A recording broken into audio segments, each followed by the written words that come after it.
Secret lovers, di wilayah Jawa pada umumnya, kata pindang seolah identik dengan ikan pindang. Tapi di Trenggalek, Jawa Timur, ada kuliner legendaris bernama sego alias nasi pindang yang justru sama sekali tidak menggunakan ikan pindang. Lalu, kenapa bisa disebut nasi pindang ya?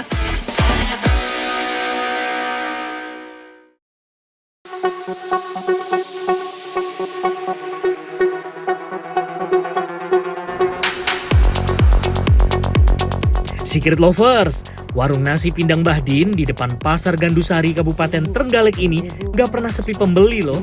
Meski hanya berjualan malam hari dan hanya menjual satu menu saja, yakni nasi pindang. Bu Siti dan Pak Wahidin sudah berjualan nasi pindang hampir setengah abad. Wah, jadi pengen ngicipin nih, kayak apa sih nasi pindangnya? Kok bisa seramai ini sih? Oke guys, saya pesan satu porsi ya. Loh, ikannya mana? Ini pindang namanya. Ini? Oh iya. Loh, ini bukannya sate, Bu? Sate godok. Sate godok. Sate godok. Jadi yang dibilang nasi pindang sebenarnya ini? Iya. Loh, ini yang khas Iya, Trenggalek. Trenggalek. Kalau Tulungagung pindangnya Ikan. Iya, kalau Tulungagung. Tuh kan, hampir aja keliru. Kita pesen ya namanya nasi pindang nih. Waduh, kirain salah pesan. Ternyata memang yang namanya nasi pindang khas Trenggalek tuh kayak gini Secret lovers. Usut punya usut, rupanya sebutan pindang merujuk pada proses memasaknya tuh, bukan pada ikannya. Yap, merebus daging dengan rempah-rempah yang makan waktu lama inilah yang biasa disebut memindang oleh warga setempat. Jadi meskipun namanya nasi pindang, jangan berharap menemukan potongan ikan dalam mangkuknya ya Secret lovers. Hahaha. Nasi pindang Trenggalek justru berisi daging sapi yang empuk dengan kuah hitam gurih beraroma rempah. Sepintas mungkin terlihat seperti rawon ya. Tapi percaya deh, yang ini beda. Bu Siti, kalau dagingnya yang untuk nasi pindang ini apa aja sih jenisnya yang dipakai? Daging ini sama kikil Kikil ini? ditutup ati nanti. Oh, tutup ati. Iya, biar enggak copot. Terus kalau yang ini? Kalau yang ini untuk kuah Ini apa ini? gajih. Oh, gaji. Oh, iya. Ini untuk kuah. Untuk kuah Loh, terus nanti ini masaknya diapain? disundukin seperti sate.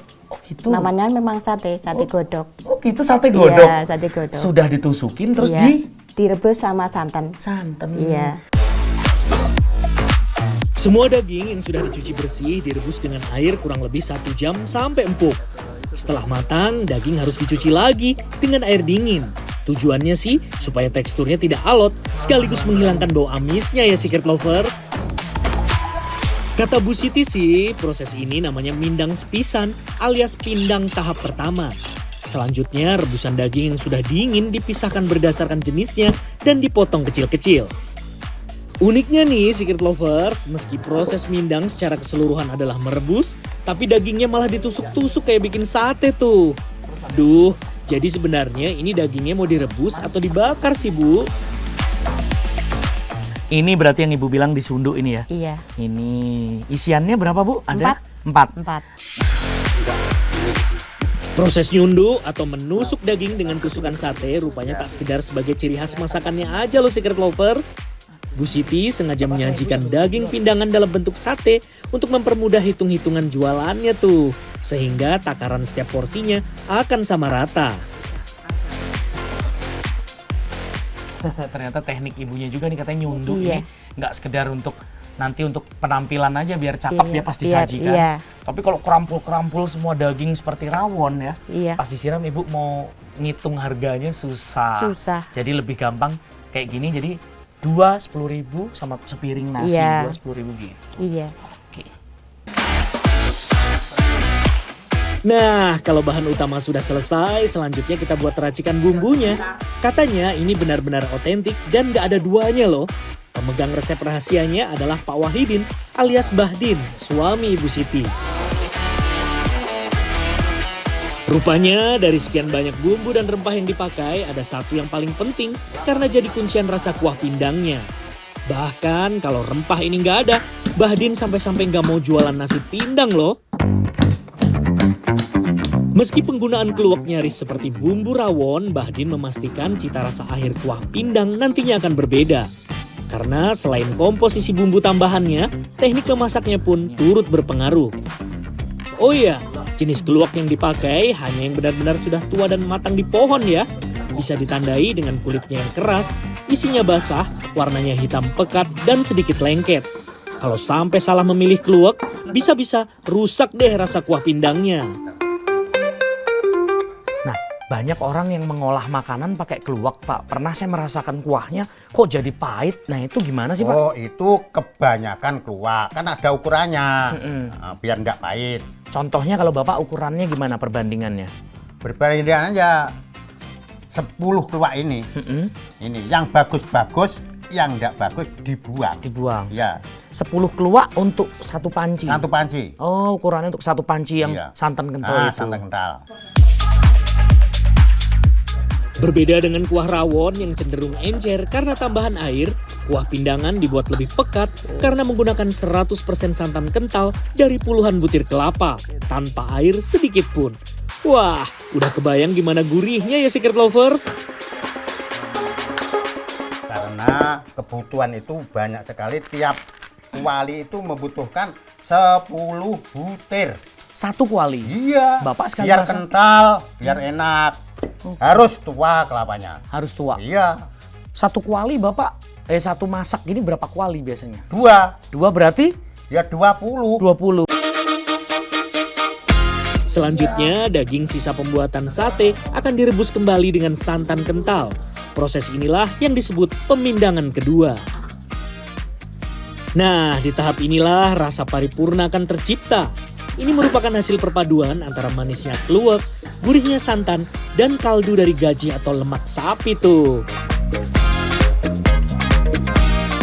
Terakhir, daging yang sudah dibuat sate tadi dimasukkan ke dalam kuah pindangan, lalu dimasak kembali selama 30 menit dengan metode api kecil alias slow cook.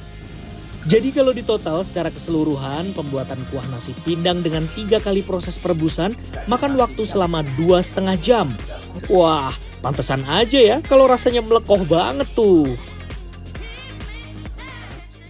Kurang lebih 1 jam. 1 jam. Iya.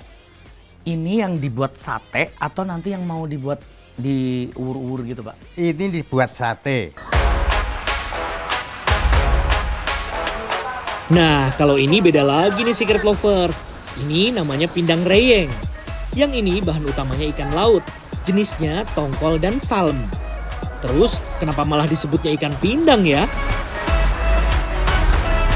Mungkin bisa dikatakan sama-sama pindangnya, mungkin dari proses pengolahannya aja, perebusannya mungkin yang dikatakan pindang gitu. Oh, merujuk pada Merujuk ini. pada proses. Bukan nama ikannya. Bukan. Oh, oke, Bukan kalau nama sebutan ini ikannya. pindang apa tadi besek, Besek, itu ya bukan pindang itu nama ikan tapi prosesnya mungkin. Ikan tongkol atau salem segar yang baru turun dari kapal nelayan Perigi langsung dikirim ke sentra pengolahan pindang. Proses pencucian dan pembersihan ikan harus dilakukan sesegera mungkin untuk menjaga kesegaran dagingnya. Tak heran Pak Karyono memperkerjakan belasan ibu-ibu warga Perigi supaya pekerjaan bisa cepat selesai. Soalnya ikan yang akan diolah jadi pindang bukan sekilo atau 2 kilo tuh, tapi bisa sampai 1 ton loh. Wow! Di Trenggalek, ikan pindang juga dikenal dengan nama pindang reyeng. Reyeng artinya besek atau keranjang kecil dari anyaman bambu yang konon hanya dibuat dari jenis bambu tertentu. Tak hanya berfungsi sebagai wadah ikan, warga juga percaya anyaman bambu bisa menjadi alat pengawet alami agar ikan tidak mudah busuk dan hancur. Ikan yang sudah ditata dalam reyeng atau besek dan diikat jadi satu dimasukkan ke dalam air mendidih sampai matang. Seperti kata Pak Karyono tadi, perkiraan waktunya tidak bisa ditentukan ya. Soalnya semuanya masih mengandalkan feeling. Uniknya, pindang reyeng khas Perigi tidak direbus dengan air biasa, tapi dengan air laut Secret Lovers. Hasilnya, pindang reyeng punya cita rasa asin yang khas dan bisa tahan lebih lama. Makanya bisa dikirim jauh ke berbagai daerah. Secret Lovers, kuliner nasi pindang dan pindang reyeng khas Trenggalek menjadi bukti bahwa hasil yang berkualitas tinggi bukan hanya bergantung pada ketersediaan bahan baku saja. Tapi jauh lebih penting, ada proses panjang yang harus dilakukan secara cermat dan sabar. Gimana? Kalau kamu sudah pernah makan nasi pindang belum?